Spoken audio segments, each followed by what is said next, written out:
As our guest tonight is Swiss, I think it's a very good thing to start right on time. Ambassador, thank you for agreeing to be with us today.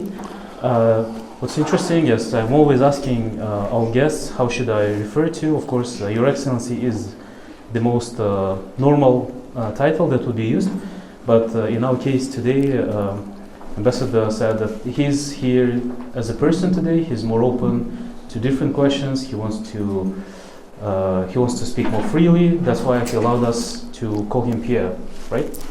Thank you, Pierre, for coming. It's always very interesting because in Kyrgyzstan, I don't think we quite clearly understand what OSCE is. For example, myself, I only today, or when I was preparing to the event, I realized that Kyrgyzstan is actually a member state. I was always thinking that OSCE is about Europe, but it appears there are 57 countries in OSCE, and all of them are represented with, are also represented here by Pierre as ambassador. So, can you please tell about yourself, about OSCE first, and then we'll kickstart with the questions. Yes, thank you, Daniar. With great pleasure. So, first of all, thank you for coming here tonight. Thank you so much. I hope not to disappoint you. I want to have this evening the more interactive as possible. And before giving you the floor, I will suggest you that, as you say, I will present myself. But I think I should also present a bit what the OSCE is, and I would like to speak about the notion what is Europe at the end. Mm-hmm. And I would like also to ask you some questions. The idea is not to make a test. I see a lot of young people, and the ones who are less young are very young in their head. It's very good. But I want just to trigger some remarks. So if I tell you something that is of interest, you can note that in your mobile phone, and you can come back after with the questions. But before doing so, it's perhaps a bit because I have some diplomatic habits. I would like to thank Ololo, his director, for this very kind invitation.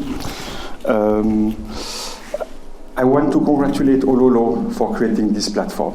Indeed, for me, this platform is a social incubator, but it's also an economic incubator. Yeah. Okay. And here, the people meet, the people exchange, the people create. And when I enter, I saw the positive energy. So the people feel well. And I think it's something very important. And this feeling, you should have it everywhere in your life. Try to create that with your family. Try to create that in your working place. I have some of my colleagues, I know I'm a very strict guy, and they don't have always the feeling that I want to create such a place because I ask a lot. But this feeling, it is something that should drive us, and you should feel comfortable in Kyrgyzstan also. It's something very important. Okay? This is a platform, Ololo, which is open to the world, and I think you are shaping the future of the country. And why it is important? It will come in the question later, but I would like to say from the very beginning, Kyrgyzstan is a very dynamic country. It's the most dynamic country in Central Asia. They will tell you it's the smallest country, the poorest country, the one perhaps with less political stability, although I'm not always agreeing with that, but it's the most creative. You Kyrgyz people, as I say sometimes, and I'm sorry, I'm not diplomat, I am Pierre tonight, you are crazy. And I feel, when I came here, and it was almost a choice for me to come here, I feel that you are a rebel.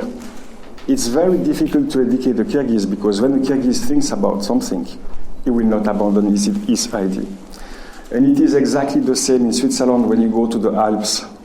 Our people from the Alps are really so hard in their head And it's the same here. And I feel a lot of convergences. I feel well here. The message I will give to you, but you already understand, motivation inside you is very important. Try to have fire inside you for your life. Then your life becomes extremely interesting. You can do a lot of things. So I will speak a bit about myself. I will be soon 55 years old. I grew up in Switzerland, in Geneva. My father is a Swiss German, a very hard Swiss German from a very old family, not able to speak, very strict. And he was Protestant, like the Swiss German part. And my mom is from Belgium, and she's French speaking, and she's super open. And at the end, this is the one who was leading at home. Yes, father was strict, but who was making everything? My mom. When my mom started to work, she earned 4 times more than my father. My father was ill of that. But I was very proud from my mom. That's very important. I don't speak too much about the other member of my family because there is a lot of tragic issue in my life, a lot of people dead in difficult accident and so on. So I prefer to protect the people I love. But my mom and my daughter counts a lot for me also, and other people, but they are beautiful. Then sport. I always dreamed to make music, to play piano. I was never allowed to do that because I have to make sport, I have to be a healthy man and so on. So I play football. Sorry for the guys here, but I hate football. I don't know why, but to run after a ball and so on. But I understand that you have a group dynamic, it could be good. I was obliged to go to swim, so I make till almost a European championship in swimming. I was swimming 5 times a week, every night, 4 kilometers. It was a nightmare. I was obliged, like a machine. But it's the reason why I have a bit of rest now, and I'm thankful because I have a stronger heart. I was also rowing, and I had a twin brother. He died very long ago, and he was a mountain guide, and I was making alpinism, and I feel the freedom there. You know, when you are in the mountain, you don't hear any noise. You feel the quality of silence, and it's something absolutely beautiful. And I find the same quality here in Kyrgyzstan. It's something very special.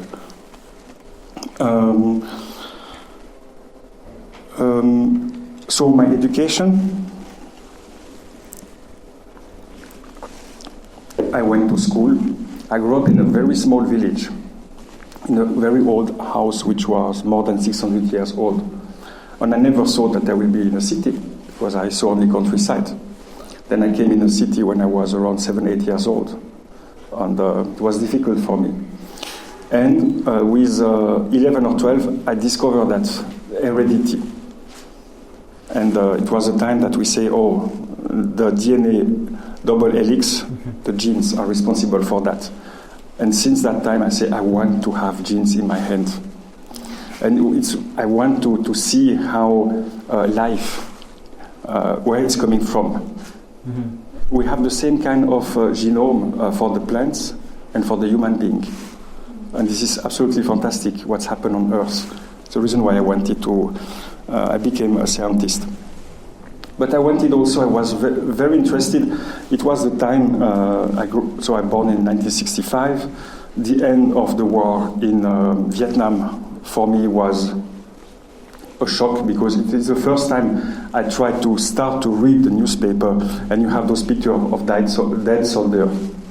I didn't understood, and I told myself, when I will be big, I don't want the people to die. I will do something.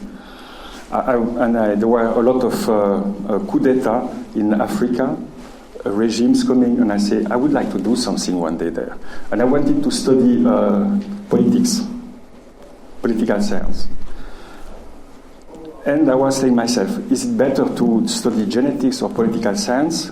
And when I see the program, political science was for me too easy. So I say, first make science, and perhaps later you can make something in the political world. Then, what was also important for my education, it was the Cold War. Switzerland was neutral. We have a very big army at that time, and everyone was obliged to make military service from 18 years old till almost 60 years old, and every year 1 month. And we have to make a recruit school. And this is an important point about Switzerland. We have 4 languages.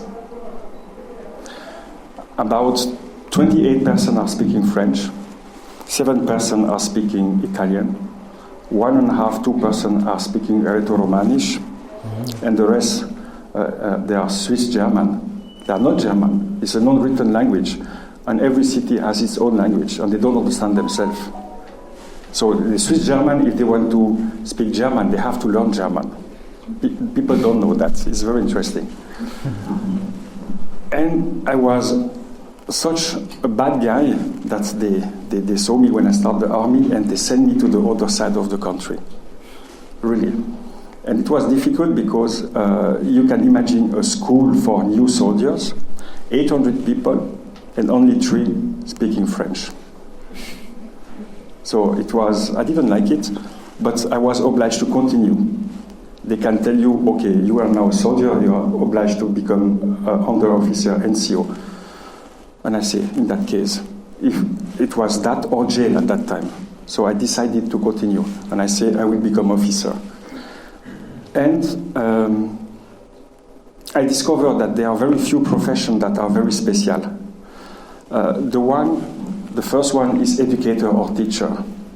The people taking care of young people, your children, of disabled person, they have something in the heart.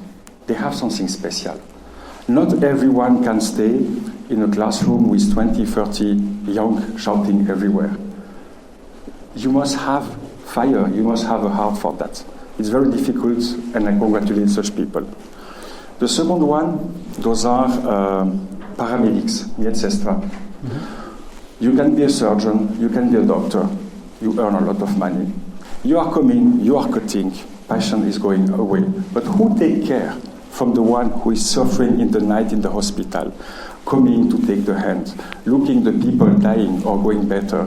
Miedzestra. It's not easy at all. This is the second profession I found absolutely fantastic. And people don't understand when I say that, but the third profession is military.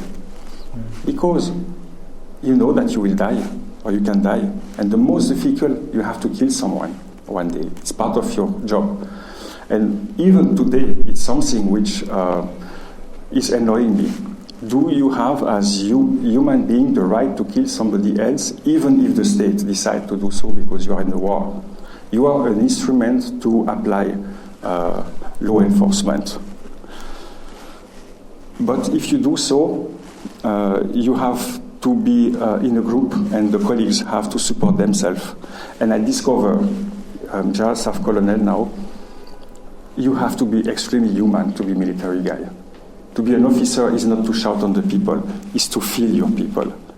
To be a good commander, it's not easy at all. It's also something very interesting. So I took that as an education. And first I was a scientist.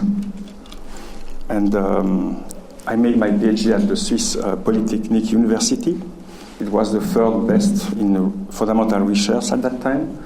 And I work on genetic heart illness.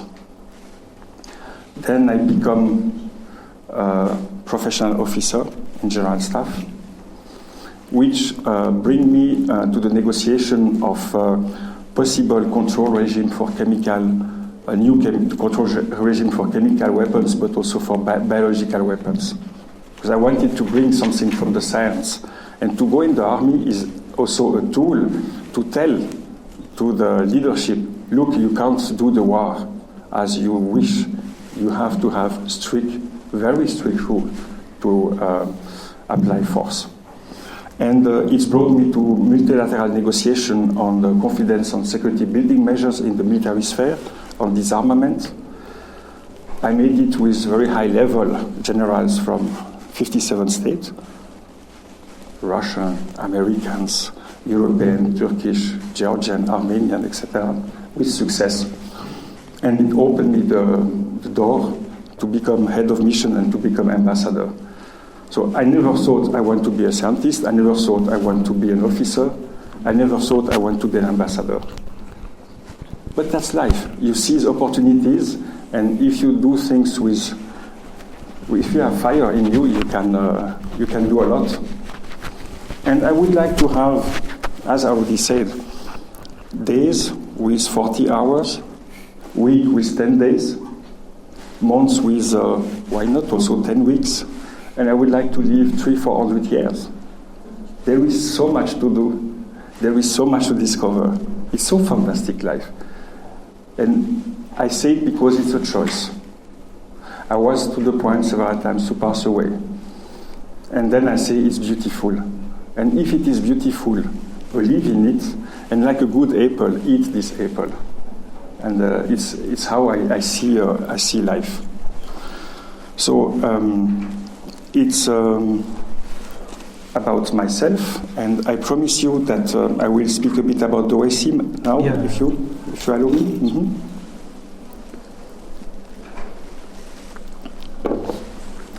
What is the definition of Europe? Is that the European Union? You know, EU is 28 states, perhaps soon 27. But you have more than 40 states in Europe. So European Union is not Europe. Swiss is not part of Europe, is not part of NATO, it's a neutral country. When you see the Euro Song Contest, a few years ago the final was in Azerbaijan. So in the definition of Euro Song Contest, Azerbaijan is part of Europe. Israel is part of Europe. Interesting. If you take the Earth and you look how African continent is pushing towards the north, to the so-called Eurasian continent, then Asia is Europe, because it is the same plate which is pushed by the African plate, and it is stopping at the end of Turkey. So you have a lot of definition for Europe. And OSCE, it's 57 states. It's going from Canada, US, it's almost the entire northern hemisphere, till Mongolia. And Kyrgyzstan is part of this OSCE. It's a community of values, okay? Why was the OSCE created? And I think it's good to recall that during difficult times today, it was created during the Cold War. And East and West had a lot of disagreement. And the relation between states was mainly a power relation between Warsaw Pact, where you have as leader the Soviet Union, and then the NATO with the US. And how you make politics. It was the number of nuclear warheads / the number of conventional weapons.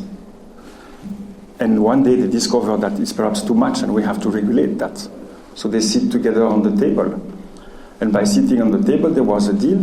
The Westerners says to the Soviets, you have to implement human rights. There is a universal declaration at the end of the Second World War. And the Soviets wanted to recognize the Yalta border. It was a deal. And the OSCE was created. By the way, human rights was an idea created during the Second World War, and it was a common idea coming from the Soviets and the Americans when they discover the awful concentration camps from the Nazis. So there is a reason why we have human rights, a historical reason. The OSCE has a comprehensive approach to security. That means that security is not a policeman or army. Security is also respect of human rights.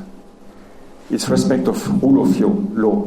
It's also security for entrepreneurs. That means if an enterprise has a problem, you have to believe in the court system, in the justice. It has to be fair. And everything has to be fair. Then you have a society which is well balanced. So, few words about the OSCE. I can speak much more. And we will go to the question very soon, but I would like just to launch a few ideas. The first,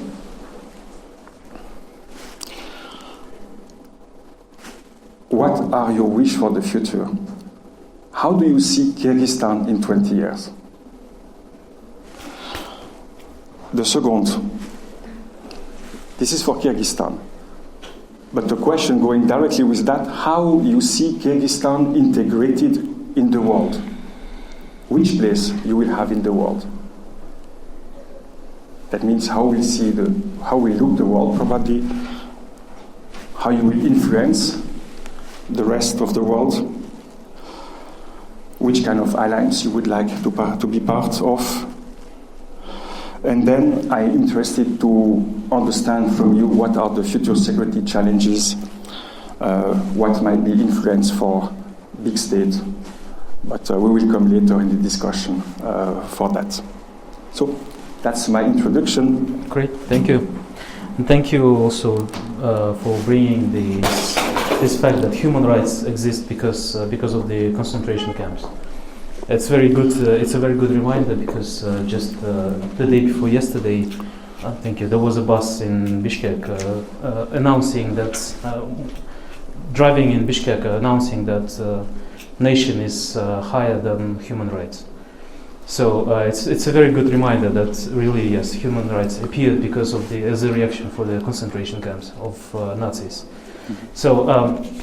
Thank you, and there are a lot of questions rising up. First of all, personal, you touched this, and I also read in one of your interviews that your family is at least 900 years old. So you were born and raised in a house that is 600 years old, in a country with very, very ancient traditions. Does it affect you? I mean, personally, that you have this long-term family. Maybe.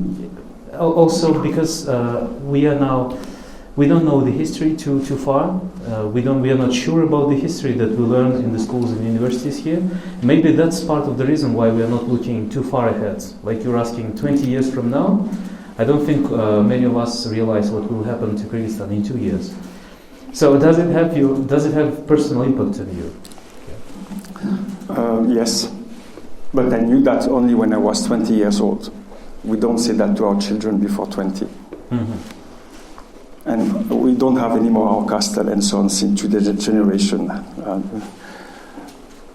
First, it was a bit of a shock for me, but very rapidly I understand that I'm only a very small piece.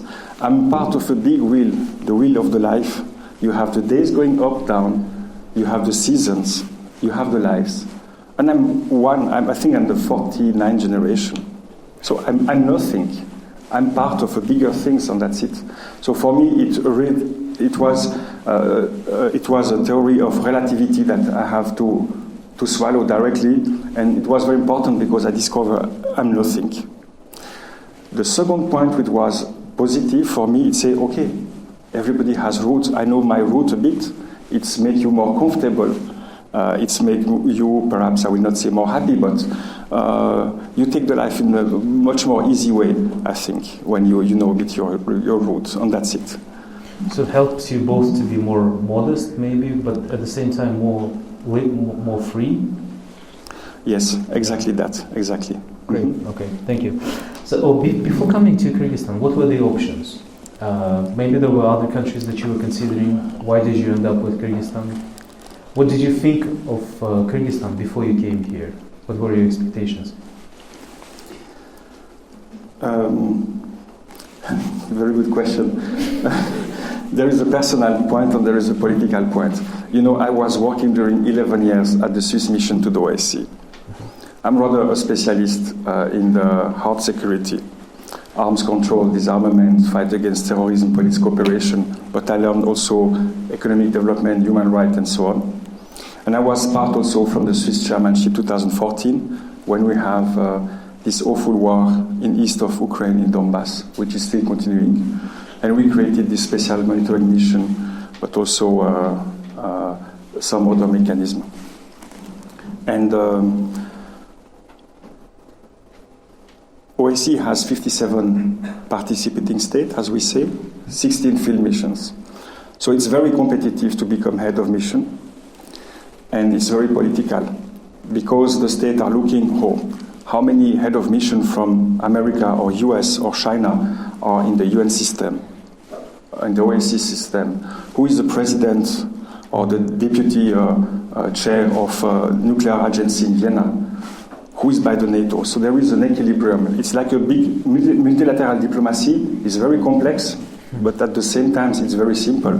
It's like a big family. And there are unwritten rules. For example, US and Russia will never be the chair of the OSCE. It's not possible, because it's again the spirit, but it's not written. And I decided to apply for field missions. I applied for 3 field missions, but I really wanted to come to Central Asia, because I read about Kyrgyzstan, and I was very interested. And for me, I needed adrenaline, and I knew that if I will come here, life will not be boring. And but I say that with my heart, and I apply. You have tests. You have to speak with Secretary General. You have to go to the chairmanship. All the delegation or capital are looking for you, and there is a real competition. And at the end, it is the host state to decide. Mm-hmm. And I'm very grateful to the host state, Kyrgyzstan, to your authorities, but those are human beings at the Ministry of Foreign Affairs. Okay, so 2 people of Kyrgyzstan to have chosen, and I take it to have chosen myself, and I take it as a great responsibility. If I am here, it's really to do something. I'm not obliged to come to Central Asia. I can stay in Europe. Yeah. I have to work normally 10 years more before being retired, but if I want, I don't really need to work. And if I come here, it's because I want to bring something. I want to make a difference. And I feel a relation between Switzerland and Kyrgyzstan. Okay, by the way, yes, we really would like our lives here to be a little bit more boring sometimes. Yeah. Just maybe 1 month a year would be not bad. But with this unpredictability, yes, it's really a big adrenaline. So you say you want to make impact, you want to contribute. What would be your definition of done by the time you leave? As I understand, your mission is prolonged for 1 more year, and then in which case will you feel that you are proud of what you've done here? What already makes you proud of what you've done? So you have to know that on Postable, I have 120 staff. For the moment, we are about 105. 90% are Kyrgyz people. They are national. So they look, head of mission is coming for 3-4 years. Then he's leaving. The next is coming, he's leaving. Then they don't care too much. Mm-hmm. And if they don't like the head of mission, they say, I do less during 2-3-4 years, then I wait the next one. But I hate this point of thinking. I came here at a turning point, and we didn't know that. It was 2017, but 2016 was this clash as the Human Dimension Implementation meeting in Varsovie. It's a big event of human dimension of 2 weeks, where civil society and state are coming together and are speaking about their problem. And at that point, Kyrgyzstan wanted to close the field mission because they had the feeling that we were not behaving correctly, not respecting the host state, that we were too much intrusive. So when I came here, and it was not foreseen, I had a clear message. You have a new mandate very soon, in 1 or 3 months, or we close the mission.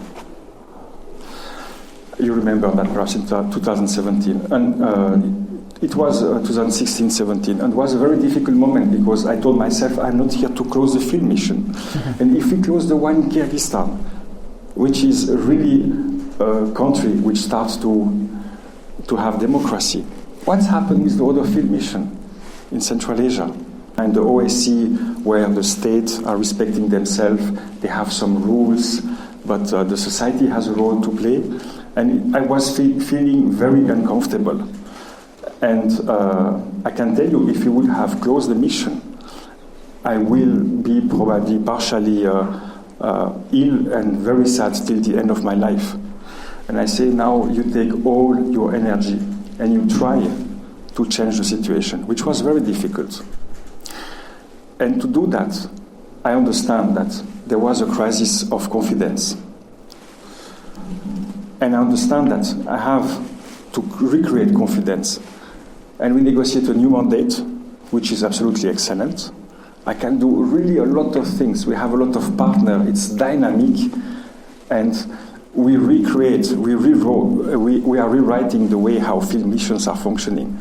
I think several people told me it's the best OSCE field mission in Central Asia, and perhaps one of the best in the entire OSCE. Why? Because I try to empower the people. I say to my people, what do you want from Kyrgyzstan in 5 years, in 10 years? There is a lot to be done. And I have a clear line. Don't say lie. If you say something to one minister, you say the same to the other minister. If you go to Vienna to present your yearly report, you say also the same. If you go to civil society, you have the same line. And for that, you have to know who you are. You have to know what your organization is. You have to know your principle, and you have to know the principle of the organization. You need to have rules and red lines. And never let yourself to go over the red lines. And then you have credibility. You have transparency. You have predictability. And the people know how you will react. And you create confidence. And I think what we were able to do is really to recreate confidence with the whole state. That's the first point, to have a new mandate and to continue to work here. Second point, what I'm very happy is that our Kyrgyz friends, and also at the highest level of the authorities, understand that Kyrgyzstan is part of the organization. Mm-hmm. The 57 states are on the same level, they are equal. It's not because you are Russian or American that you are more powerful. All decisions are taken by consensus of 57. If the Kyrgyz ambassador to Vienna don't raise the hand, abstain, decision is not adopted. So you have per se right of veto. So you are a full member. And it's what I say to the Kyrgyz, go more to Vienna, go more to international events from the OSCE. Use the OSCE as your platform. Present who you are, present your own interest. You know, superpowers are using the multilateral fora for their own interest. Why not also Kyrgyzstan? It's your right. And I think Kyrgyz authorities really understood that, also civil society. Now this Human Dimension event in Varsovie, this year and last year, the most outspoken country was Kyrgyzstan. The most constructive delegates were state officials and civil society from Kyrgyzstan. There were some sessions where only Kyrgyz spoke and bring new ideas. So, you know, we go from one extreme to the other extreme. And it's what I like, because you can do that because you are Kyrgyz. It's part of your blood. It's what I said before. You are from the mountain like the Swiss people, and you have very hard head. But when you do something, you do it well. You can do it very well and very fast. So, game changer, we are there. You can use organization as a podium. And what I want to do is to have more projects for people of Kyrgyzstan on the ground and to reinforce the OSCE Academy. Yeah. Great, thank you. As an outsider, I have a feeling that OSCE is trying so many different programs in so many different fields.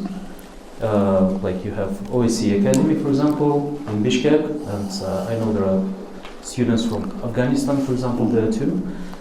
You have these entrepreneurship support centers in OSCE Jalabad, but now also in Karakol. You are observing elections most often, most frequently. I think we hear of OSCE after the elections in Russia and everywhere. We always wait for the comments from OSCE.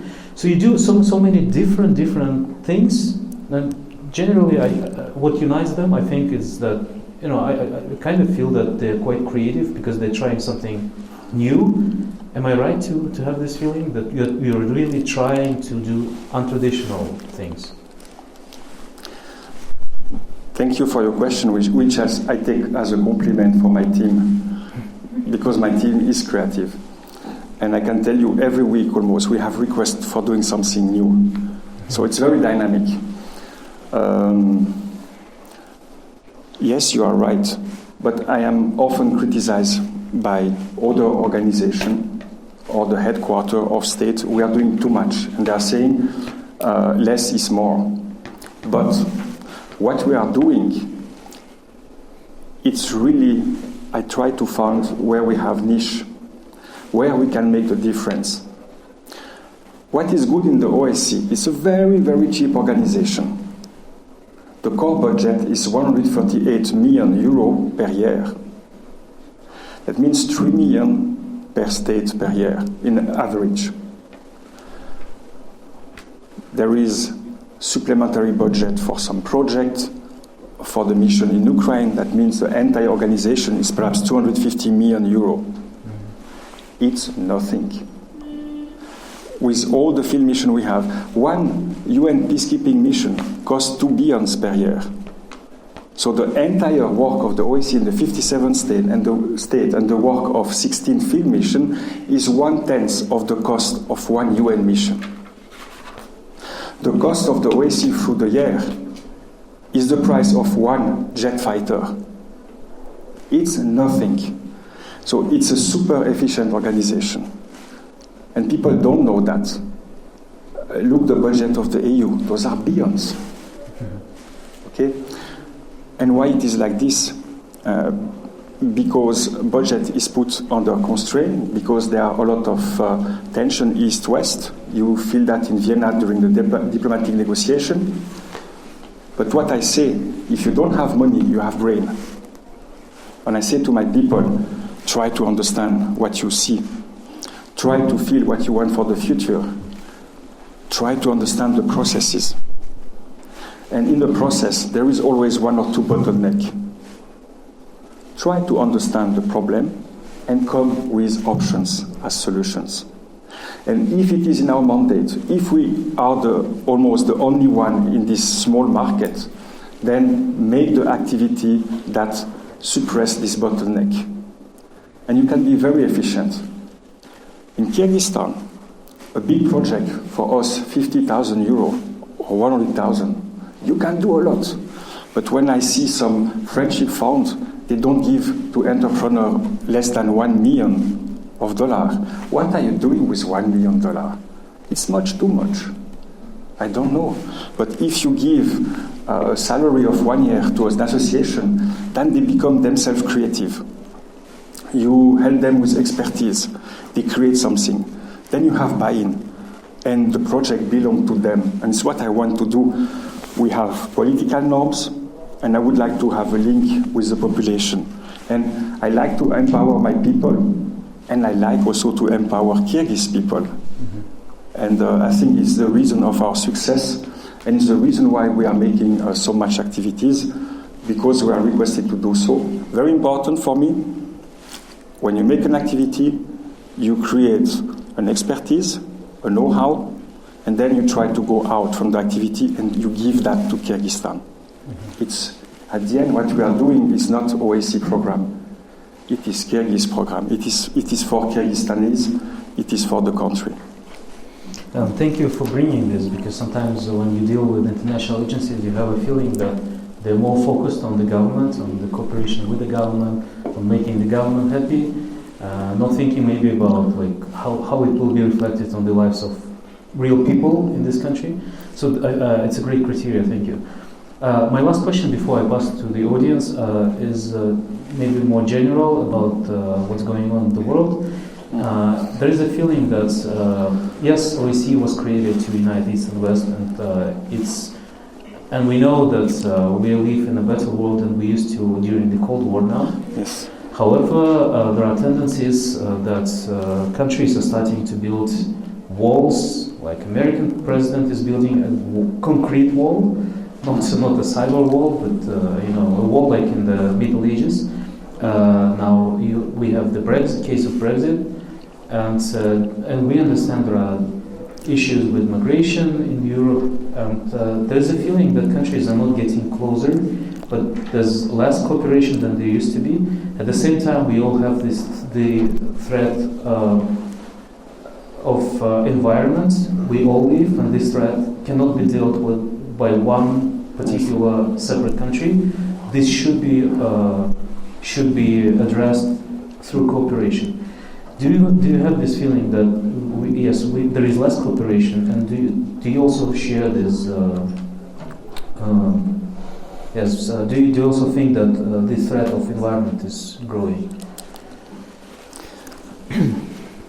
Your reading of the situation, in my view, is correct, but I want to see the things a bit differently.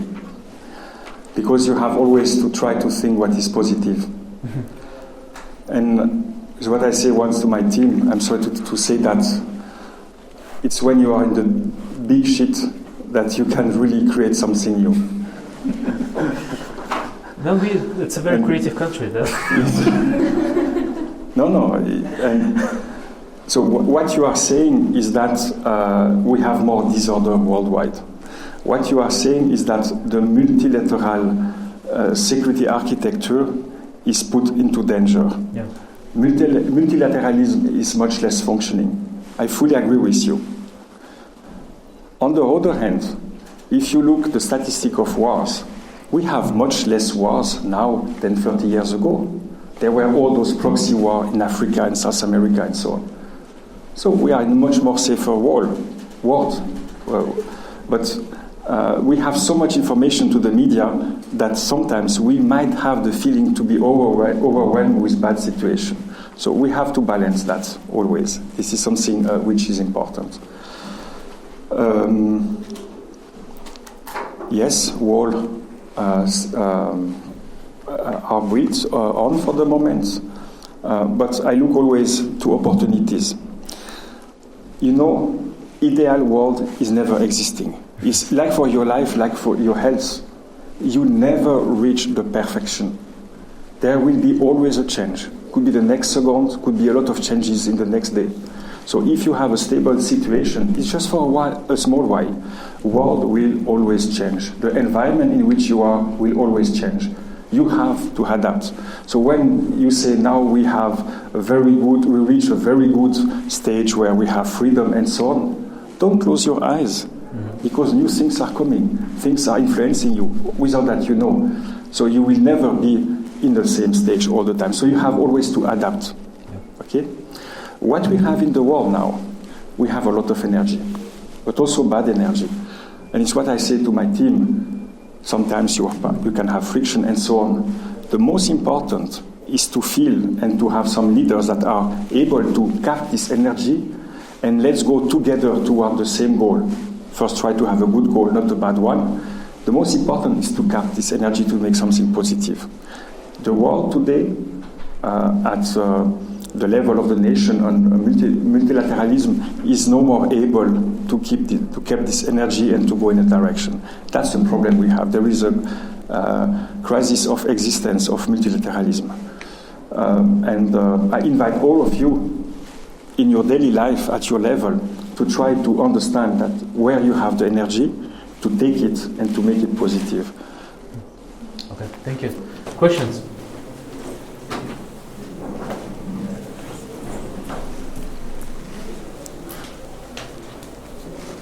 Bonsoir, Monsieur l'Ambassadeur. Merci pour votre présentation. My question is, in your opinion, is it better to work on issues that are hardly addressed by the host country, so to speak, taboo issues, or to address issues that have the most potential of being solved with the support of the host country? Thank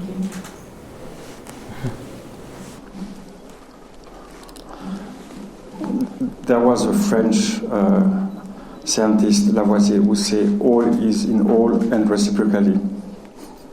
Always? In all and reciprocally. Mm-hmm. So that means it's both together. I can tell you that we are working with a mandate. Our mandate encompasses all the commitment from the OSCE. There are no restrictions. Some of the people were thinking that before we were much more free and so on. I don't believe so. The past mandate was from 1998, was extremely general. Now, I can tell you, I can really implement all the OSCE commitments. That's a very important point. Now, in our activities, you have both of what you said. We are making some activities which are really here as conflict prevention building, trust building. It's going in the very grassroots. But we don't need to make visibility. We need just to have results and to speak with the correct people for that.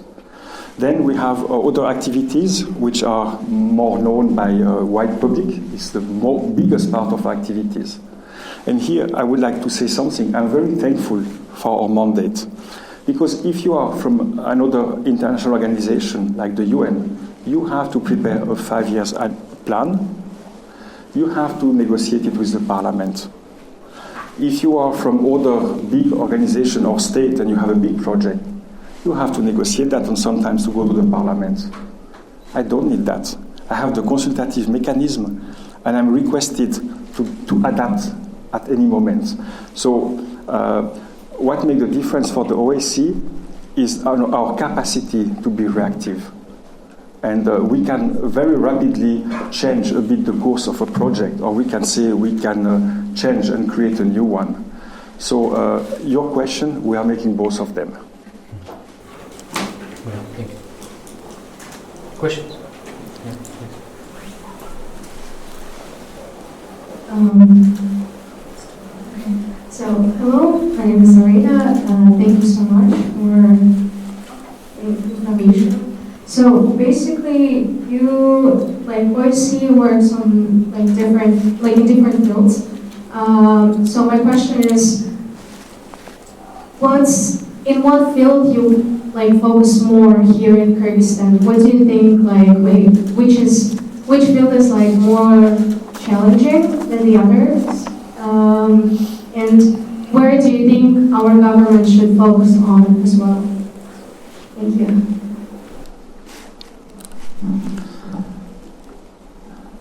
I would like to say that the field per se are not challenging. It's the behavior of the people dealing with issues that is sometimes challenging. It is the mindset which is challenging. Because at the end, all what we are doing is a mental perception of human being. And we are working with ideas. So the challenge is per se is in the human being, okay? I don't want to go in what is the most challenging, but you know what are the needs from Kyrgyzstan. There is a need to have better economic development. In the security, we have those international challenges linked to terrorism, organized crime, and so on. And you know very well that in the field of human security, the development of the electoral system, the new judiciary reform, the fight against torture are very important for Kyrgyzstan. So we are working on all of them. In the economic dimension, we have created those small economic support centers with state authorities against corruption, with rather success, I will say, with the small means that we have.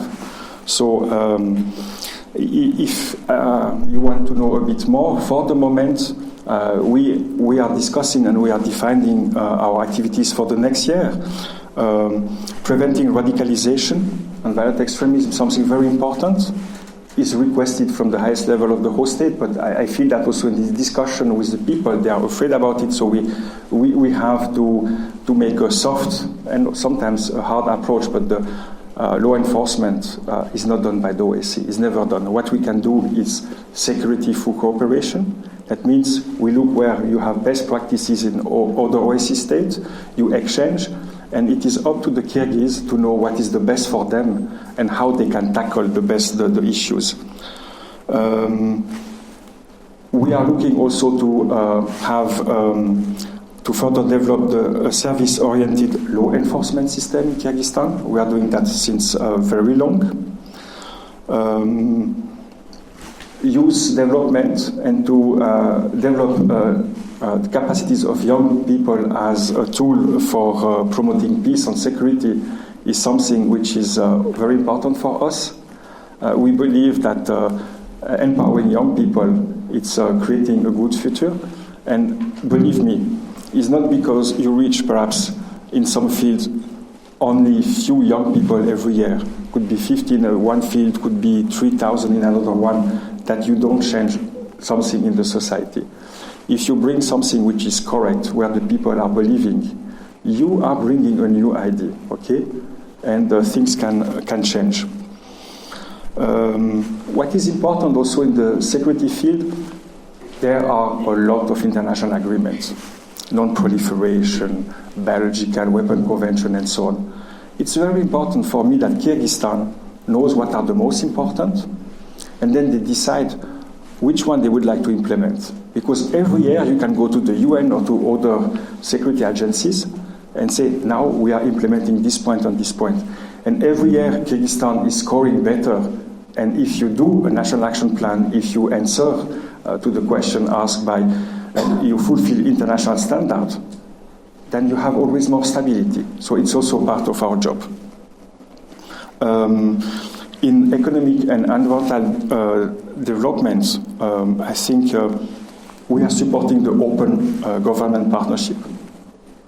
I believe in it, this cooperation between civil society and the state. Digitalization, I think, is very important. It brings transparency, openness, better public service to the population. It's something I think is of great importance. We are also promoting environmental governance and green economy. I can speak later about what we are doing in the environmental sphere. And in the human dimension, we are working on radicalization in prison. As I said before, the new criminal justice system, we are working a lot to implement it, to help Kyrgyz authorities to go faster with that. Electoral system, next year you will have elections. And it's what I say, very simple. I don't make politics. We don't control election. It's not the mandate of a field mission. The ODIHR is doing that, the Office for Democratic Institutions and Human Rights. Mm-hmm. So I don't want to mix the thing. But as I say to my other colleagues, ambassadors, and my staff, it is in the interest of each Kyrgyz citizen. It is in our interest in the OSCE to have successful elections. Successful election doesn't mean I want to have this guy or this woman winning the election. No, the process should be successful. And then Kyrgyzstan, you should read about Kyrgyzstan in international newspaper, again, election which were well conducted. And this brings stability. It will reinforce Kyrgyzstan. Investors who would like to come to Kyrgyzstan will say, oh, were rather democratic elections 2017 and 2020 again democratic. You know, you can say always bad things, but try to look what is good. Try to compare. Hey, you Kyrgyz, 30 years ago you was not existing. French democracy after the revolution. We have to wait May 1968 to have women to go freely to the universities. It took 200 years to have a democracy. Look what you are doing within 25 years here. So it's what I say.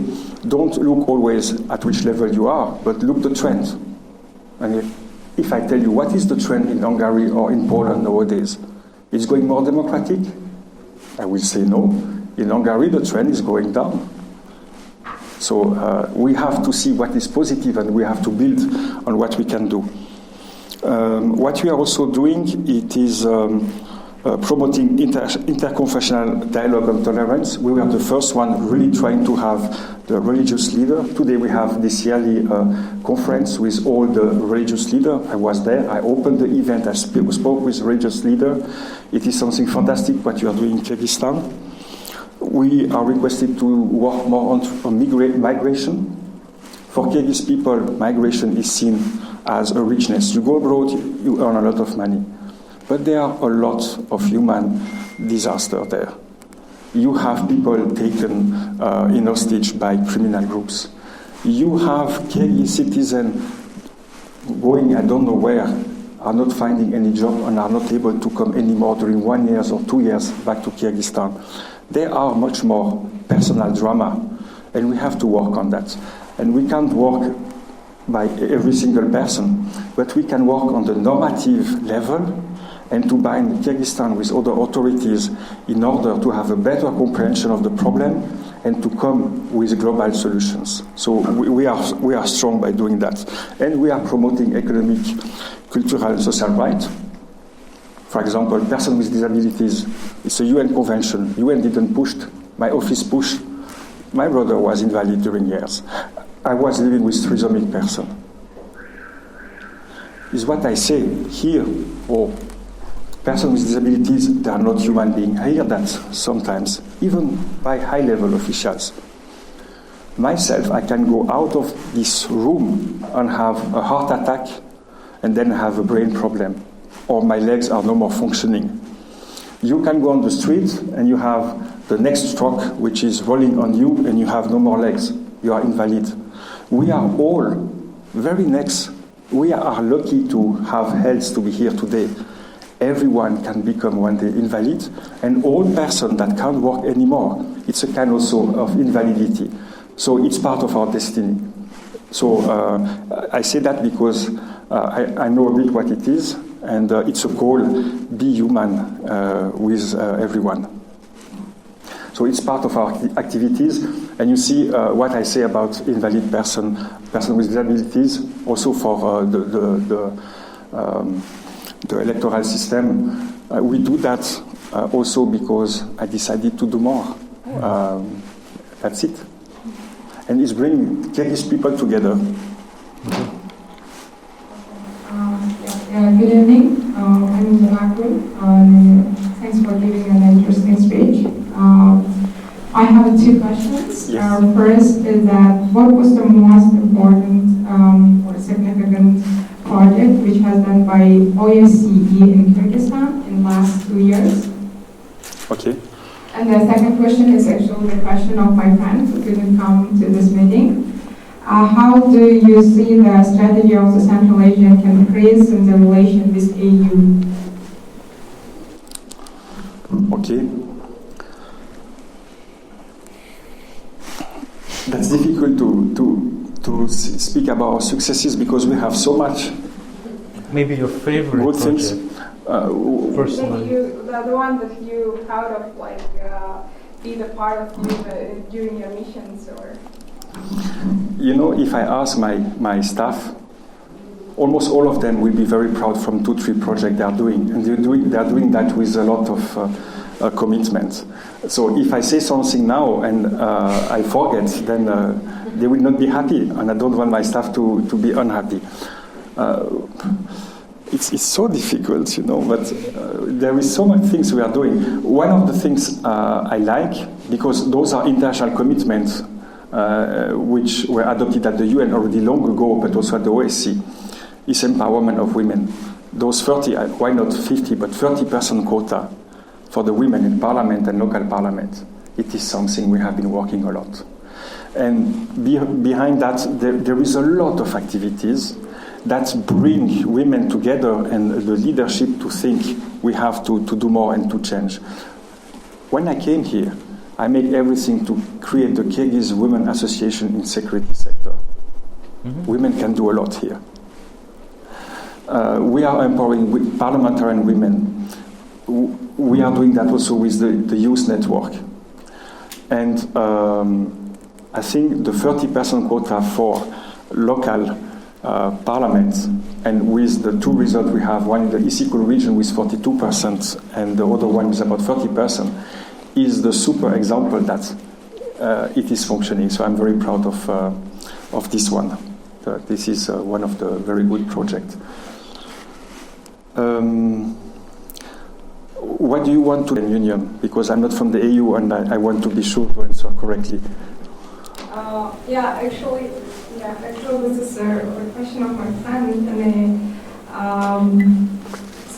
How do you see the strategies of the Central Asian countries in the relation with European Union, or more like simply the relationship of the Central Asian countries with European Union? Yes.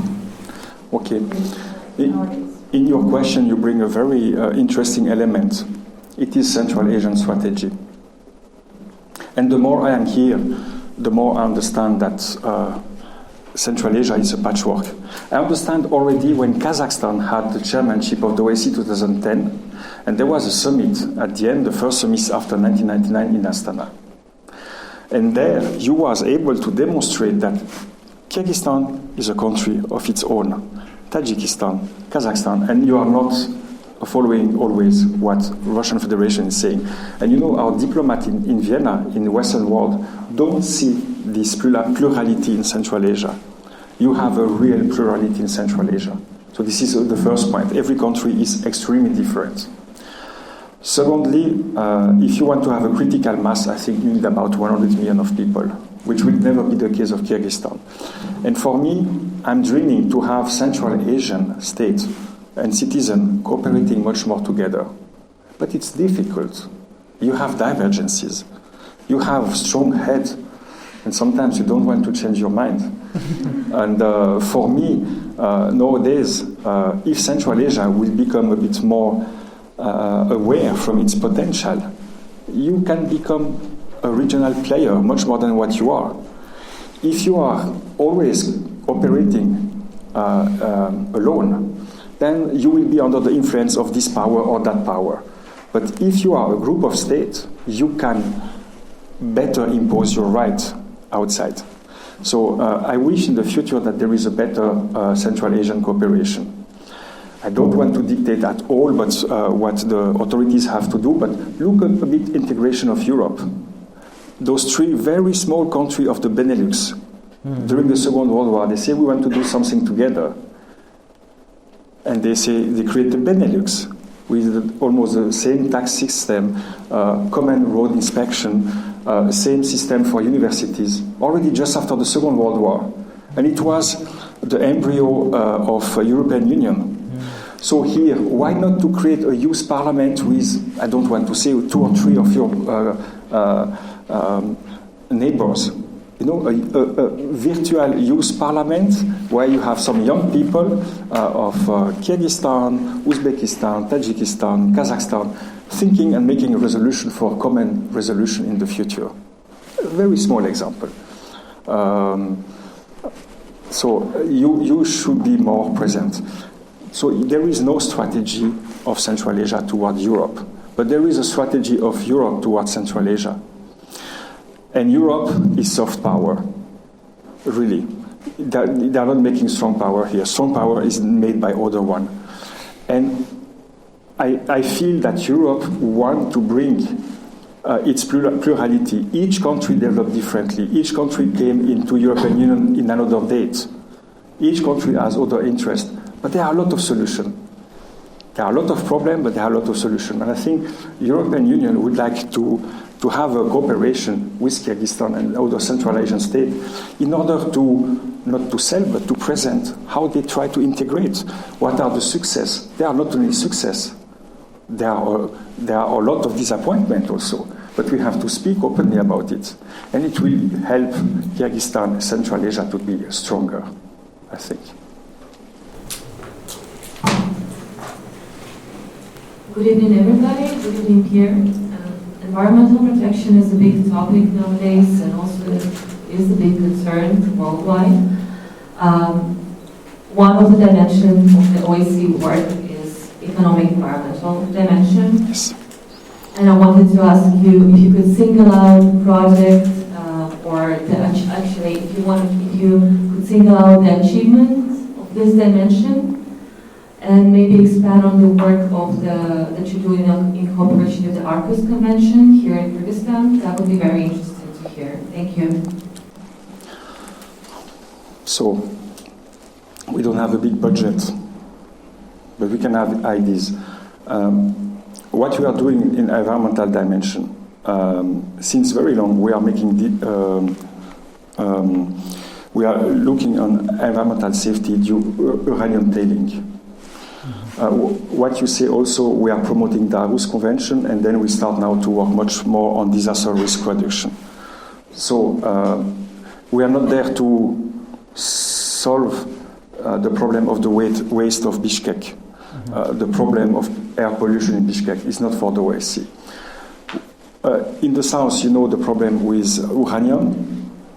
There are big projects for international community. You have European Union, you have Russia, you have Rosatom, you have Atomic Agency. We need hundreds of millions to solve problems. Here we have a niche. We opened already more than 10 years ago a small office with the help of the mayor office in Osh, and they are making awareness raising for environmental protection in the zone with radioactivity. And we create a real big network where we can reach 30,000 people. And in this international cooperation, OSCE, my office, is known as the one who is reaching out. We are reaching out population. We are reaching out the villages. We are giving to the mayor Geiger counter. We are looking where you have radioactivity. We are going to the school, explain to the children, don't play there, and so on. And we do that with a very small budget. EU has already invested more than 60 million of euro. I have a budget of less than 50,000 euro per year for all what I'm doing. And why it is functioning? I have no international. We came with the ID, they believe that in Osh, then you have very clever Kyrgyz people taking the ID, then they say we have to make very small regional center, information center, and they are doing it. There is buy-in, and they are doing very good job. So prevention in uranium tailing, we are very good for that, and we have very good rules in the region. Aarhus Convention, yes, Kyrgyzstan is the first country in Central Asia which opened an Aarhus Center. What is Aarhus Convention? It's a convention which gives the right to justice for environmental issues. You saw this problem with those companies extracting uranium not long ago. Then at the end, the decision of the state here to close the company, Kyrgyzstan just followed the convention. Give the right to the people to say we are not happy with that. You are polluting. You are extracting our own richness, and the people were claiming.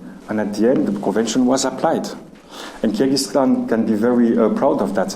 I opened a second Aarhus Center in 2017 in Cholponata, and we just opened Aarhus Center in Narin, and those are places like here. People are speaking together. There was. A few years ago, old women, one of the village in Izikul region, next to the house, a big company firm was created and was super polluting. She wrote the president and said, I am here since I am young. And those people came and are polluting my house and my village. Presidential administration shut down the company because they recognize in the Aarhus Convention the right of the people to have access of good air, good water, and so on. So something is moving in Kyrgyzstan. You are the first one applying Aarhus Convention in Central Asia, and I believe in it. Some colleagues from other states are laughing on what I'm doing. Aarhus Convention has every year a yearly international conference, always in Europe, mostly in Vienna. I call the UN and I say, it's not normal. Let's cooperate. Let's make the first annual meeting of the Aarhus Convention outside of Europe. Let's make it in Kyrgyzstan. We made it last year.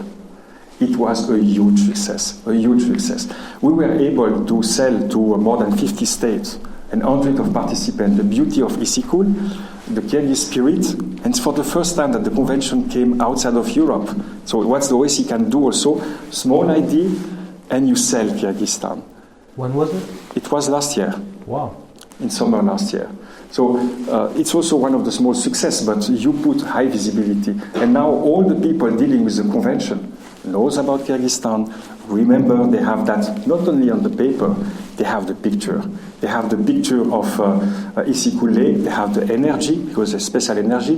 They have the plov from Kyrgyzstan in their stomachs. And is the way you can have success. Then disaster risk reduction. We are not making a lot. The Swiss chairmanship 2014 decided to introduce disaster risk reduction. War in Ukraine, no more discussion, but earthquake, it's for everyone. We have to help ourselves. And Switzerland is really helping in disaster risk reduction. So I decided here to work much more with the Ministry of Disaster. And since 3 years we started, from almost scratch. And this year we doubled our activities in comparison with last year. What are we doing? In the south, we created this 112 emergencies phone number. We are creating capacities for fire brigade. We are going to some locality where you have a lot of landslides or that have problem with earthquake, and we are making risk maps so that we don't build houses that can be built in a zone that could be destroyed. So we are trying to make concrete achievement for villages and Kyrgyz population in disaster risk reduction. Great, thank you. And in this yearly conference, it was the second one, I decided to invite the Tajik colleagues. And we had 7 Tajik colleagues during the 2 days conference, and I can tell you, those are specialists. They know what are earthquakes. They were engaged worldwide. They are speaking together very well. They are friends. There is no political problem among them. Mukbir Murubet, co-founder of a new NGO called Institute for Peace and Development. Thank you very much for being with us and for the OSCE for a great work you are doing in Kyrgyzstan. I have 2 questions. First is, could you please list 3 the biggest challenges or threats to security in Kyrgyzstan? And secondly, you mentioned that you do projects on radicalization.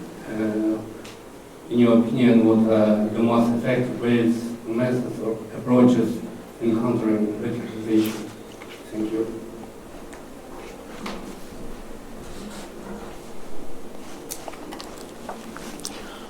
I think the biggest stress from Kyrgyzstan are the following. It is exactly what you say, radicalization that can lead to terrorism. But it's not only Kyrgyzstan, it's worldwide. Okay? And I will not say that Kyrgyzstan make less good than other countries. When you look the statistic per inhabitant, you have much less radicalized people. Is what I say. People say, oh, it's dangerous here. I told to European colleagues and American colleagues, how many times bombs were exploding in France, in the UK? How many people died there? Much, much more than in Kyrgyzstan. So this perception that here is not secure due to that is wrong. People have to look in their own face, in their own mirror, what's the reality. So I think radicalization is due to the fact that we are more or less closing, the one who are making the war against terrorism and where in Iraq and in Syria are more or less closing the battlefield, and we have always more radicalized people. They don't want to reintegrate the states, so they are coming where we have less security. A state which is less functioning is a hub for such group, and one of the hubs is Afghanistan. So it's a real threat to security for Kyrgyzstan. The second point, the biggest challenge to security,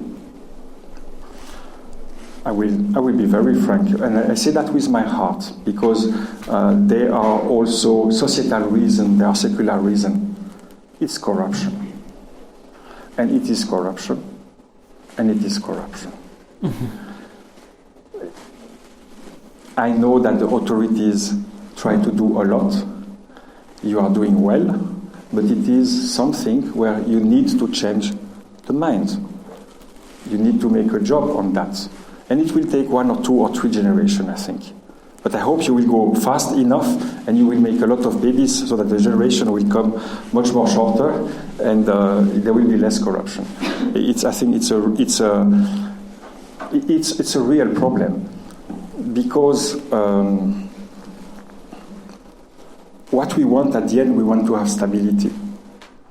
And to have stability, you need to have a citizen which is feel very comfortable in its country.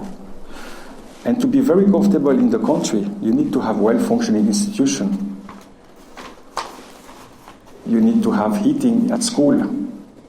You need to have good teachers. You need to have good hospital. You need to have a good police close to the citizen. And for that, you need money. So the people who are bribing money, the super millionaires who are not paying taxes, they are not developing the country.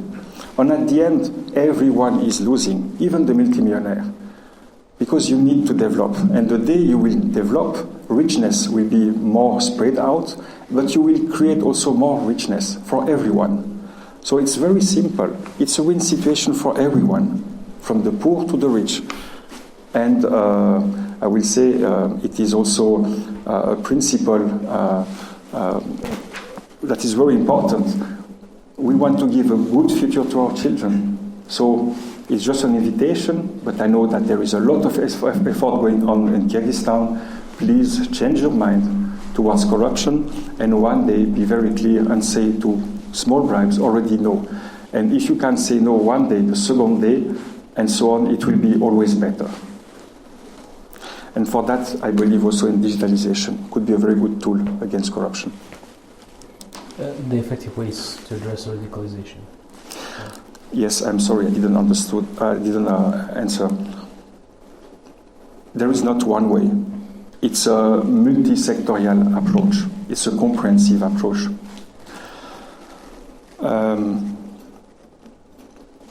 Radicalization is a mindset. And if someone is radicalized, it's because this person make its own path, its own way in its brain. And one day a decision was taken and the person became radicalized. So we can't fight against radicalization because we can't fight against mindset. We have to go back to reason. And for that, we have different approaches. One is smooth security. And we have a program together with the Ministry of Interior and other agencies where we are going to schools, we are addressing young people, we are making 3 days training to recognize what is radicalization, and we are reaching every year about 5,000 young people. So just to explain what it is.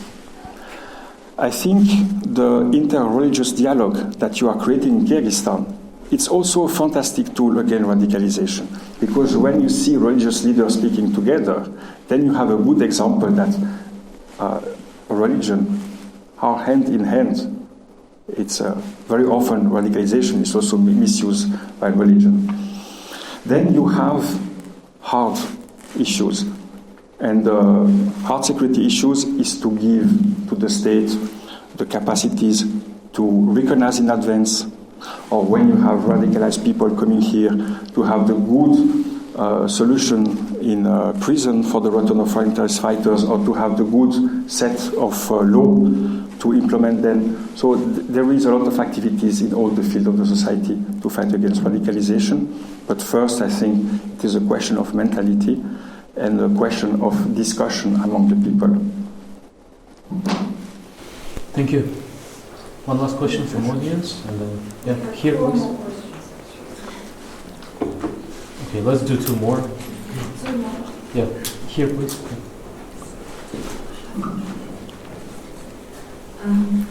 So thank you for your attention.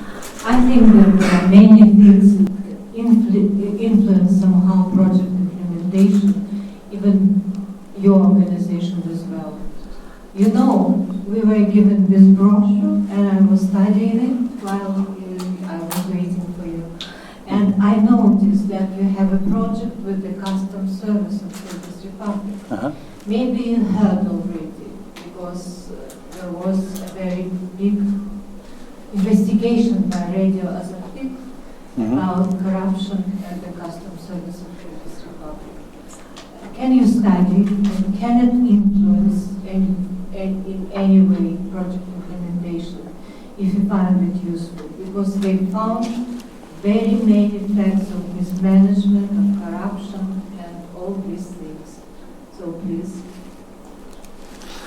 Thank you so much. Thank you so much. It's a good question, and it gives me the podium to explain you what we are doing. Kyrgyzstan, like every state in Central Asia, is a young state.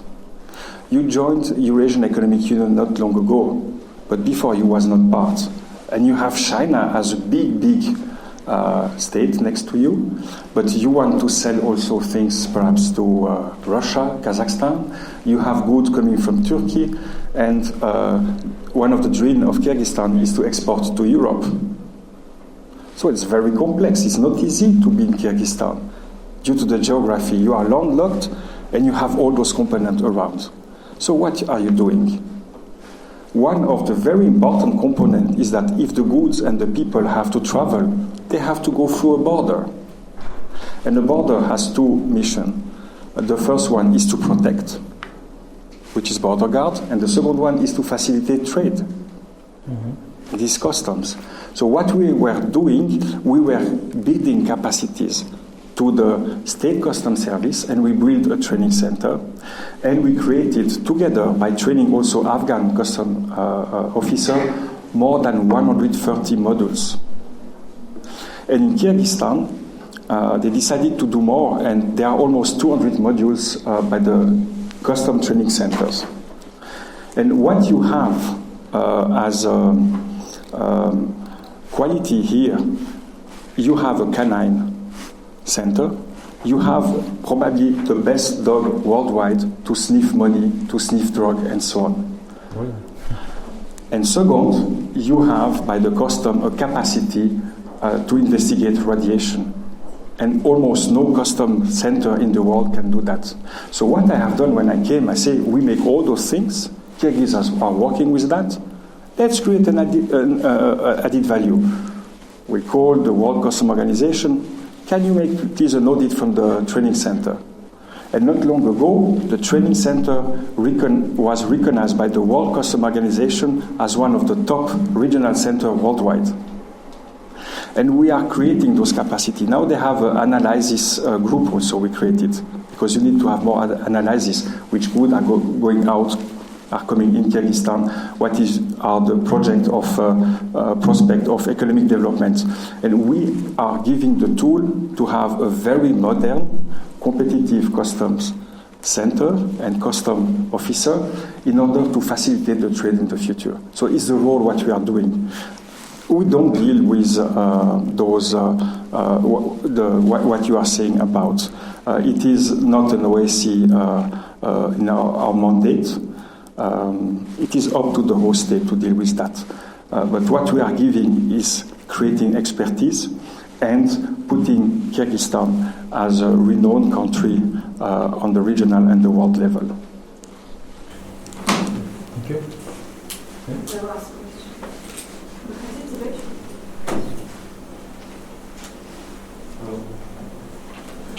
Hello. Yeah. One of the OSCE's organizations mainly is to promote human rights. So I just wanted to know about, in China, there has been a lot of reports of violations.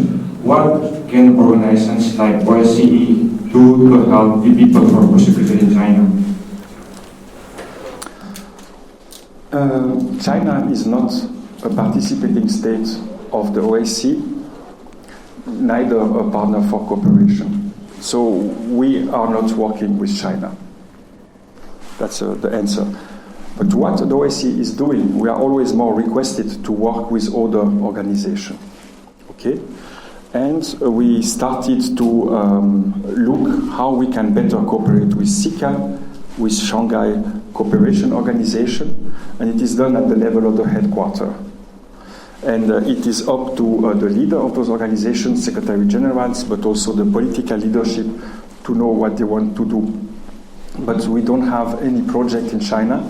My projects are exclusively with my mission here in Kyrgyzstan. This said, the development that you are doing in human rights in Kyrgyzstan is part of your legacy. It's part of your history. You are creating an identity. You are creating a strong identity. What you are doing in this field is unique in Central Asia. And for me, it will help Kyrgyzstan to be stronger, to have its own identity, and to have less influence from big powers. It's something very important. And you have an added value, incomparable added value in human rights. And China is far away, I will say, not the best example. So we are doing our best to help the host state, the Kyrgyz society, to develop the human rights where you would like to develop them, along with the commitment of the OSCE. Yeah, thank you for being so straight. So I have two last questions that are traditional for us. Okay. First of all, you're a diplomat, and every diplomat treats this term differently. So can you please say, what does it mean for you to be, what was the definition of perfect diplomat for you? Huh.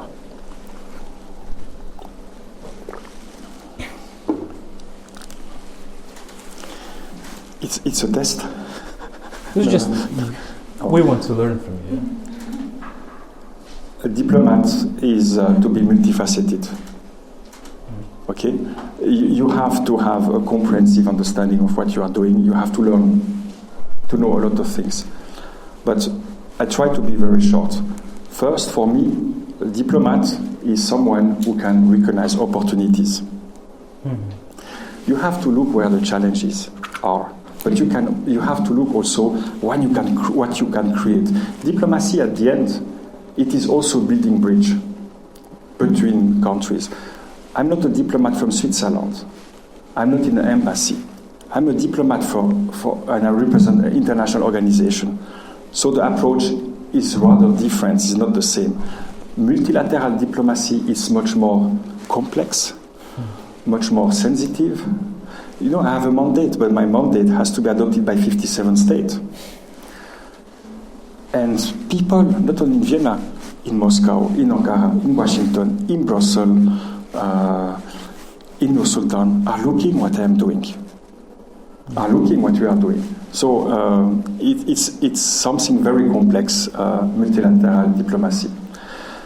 Then a point of the diplomacy, you are a diplomat because you have to defend interest.